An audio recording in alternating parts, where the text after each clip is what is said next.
آپ صلی اللہ علیہ وسلم کی مبارک زبان سے جو نکلوایا گیا قل انما انا بشر مثلکم، اس کا مطلب یہ ہے کہ آپ کے لیے کوئی ڈیوینٹی کلیم نہ کر لیں، الوہیت کے درجے پہ آپ کو فائز نہ کر دے. یہ آیت اس لیے نازل نہیں ہوئی ہے کہ ہم لوگوں کو یہ بتاتے پھرتے ہیں کہ نبی صلی اللہ علیہ وسلم ہماری طرح ہی تھے. یہ بھی دوسری ایکسٹریم ہے اور یہ گستاخی کے اندر چیز چلی جاتی ہے.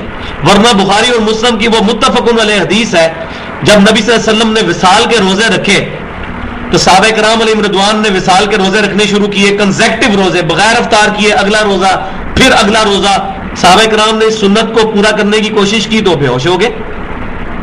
تو آپ صلی اللہ علیہ وسلم جلال میں آئے، آپ نے فرمایا ایکم مثلی، تم میں سے کون ہے جو میری مثل ہو؟ کسی نے نہیں پڑھا قل انما انا بشر مثلکم؟ کیا ان کو آیت نہیں آتی تھی؟ اور یہ آیت بھی مکے میں تھی اور روزے مدینے میں فرض ہوئے جا کر. تو آپ صلی اللہ علیہ وسلم کو یہ آیت کیوں نہیں سنائی؟ اس وجہ سے کہ ان کو پتا تھا کہ آپ صلی اللہ علیہ وسلم انسان تو ہیں، وعلیکم السلام، صنف انسانیت میں تو ہماری طرح ہیں، لیکن اپنی شان اور رتبے اور کوالٹیز کے اعتبار سے ہماری طرح نہیں ہے. تو یہ بالکل ایکسٹریمز ہیں. یہ نہ ہو کہ کوئی ان کے لیے الوہیت کلیم کر دے، جیسا کہ آپ نے فرمایا کہ میرے بارے میں ویسا عقیدہ نہ رکھنا. عیسائیوں نے کہا کہ عیسیٰ علیہ السلام اللہ کے بیٹے ہیں، مسلمانوں میں نور من نور اللہ کا عقیدہ آ گیا، حالانکہ سورۃ الاخلاص کی آیت نمبر 3 ہے لم یلد ولم یولد، نہ اللہ میں سے کوئی نکلا نہ اللہ کسی میں سے نکلا. تو نور من نور اللہ کہاں سے ہو گیا؟ یہ دوسری ایکسٹریم ہے. اور ایک ایکسٹریم یہ ہے کہ نبی صلی اللہ علیہ وسلم کو اپنی طرح کا انسان ماننا، تو یہ بھی ظلم ہے. تو یہ آیا سورۃ الکہف کے آخری آیات کے اندر، اے نبی آپ فرماؤ میں تمہاری طرح کا انسان ہوں مگر مجھ پر وحی ہوتی ہے تمہارا الہ ایک ہے. یہ کس طرف اشارہ کہ تم عیسیٰ علیہ السلام کی طرح مجھے الہ نہ مان لینا، میرے انسان ہونے کو بھی ذہن میں رکھنا.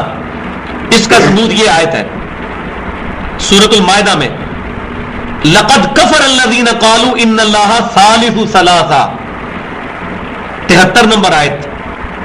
بے شک وہ لوگ کافر ہو گئے جنہوں نے کہا اللہ 3 میں سے ایک ہے. پروٹیسٹنٹ کا یہ عقیدہ ہے. اس وقت جیکوبائٹس تھے جن کو یعقوبیہ فرقہ کہتے ہیں، انگلش میں جیکوبائٹس. وہ کہتے تھے 3 in 1، اللہ، عیسیٰ بن مریم اور مریم سلام اللہ علیہ. آج کی جو ٹرینٹی ہے، تثلیث ہے، وہ ہے اللہ، ہولی گوسٹ اور عیسیٰ علیہ السلام.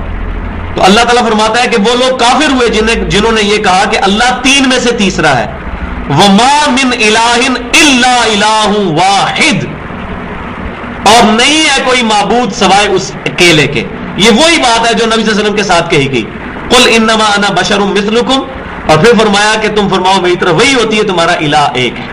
تو میں نے یہ قرآن پاک سے بات ثابت کی کہ یہ آیت کس کانٹیکسٹ میں ہے، کیونکہ آج کے زمانے میں لوگ بعض اوقات اس طرف ایکسٹریم پہ جاتے ہیں تو وہ گستاخی کا شکار ہو جاتے ہیں، بعض اوقات دوسری طرف ایکسٹریم پہ جاتے ہیں تو وہ شرک کے اندر چلے جاتے ہیں. تو اس میں درمیان میں پینڈولم کو رکھنا ہے اور اس عقیدے کو ہم نے سمجھنا ہے. علم غیب کے بارے میں اہل سنت کا کیا عقیدہ ہے وہ آج میں اس کانٹیکسٹ میں تھوڑا سا بیان کرنا ضروری سمجھتا ہوں، کیونکہ اس معاملے میں بھی ایگزیجریشن ہو رہی ہے. بعض لوگ اس حد تک گستاخی پہ جاتے ہیں، وہ کہتے ہیں نبی کو یہ بھی نہیں پتا دیوار کے پیچھے کیا ہے. اب یہ کس قرآن کی آیت اور حدیث میں لکھا ہوا ہے کہ نبی کو یہ نہیں پتا دیوار کے پیچھے کیا ہے؟ اپنی طرف سے جملہ بول دینا یہ سخت زیادتی والی بات ہے. بخاری اور مسلم کی حدیث ہے، نبی صلی اللہ علیہ وسلم فرماتے ہیں میں تمہیں اپنی پیٹھ کے پیچھے بھی ویسے ہی دیکھتا ہوں جیسے سامنے. تو آپ صلی اللہ علیہ وسلم کی پیچھے آنکھ نہیں تھی، لیکن آپ کا جو ویژن ہے 360 ڈگری تھا، پیچھے بھی نظر آتا تھا آپ کو ان 2 آنکھوں. تو ہم تو نہیں دیکھ سکتے، تو سامنے بھی نہیں دیکھ سکتے بعض اوقات جب انسان بوڑھا ہو جاتا ہے. تو آپ صلی اللہ علیہ وسلم تو پیچھے بھی دیکھتے تھے. اب یہ کتنی گستاخی والی بات ہے، اس میں بڑی احتیاط کی ضرورت ہے. یہ نہ ہو کہ توحید بیان کرتے ہوئے توہین بیان ہو اور بندہ دار اسلام سے خارج ہو جائے. ایسا بھی نہیں ہونا چاہیے. سبسکرائب کیجیے ہمارے چینل کو اور بیل آئیکن کو دبائیے.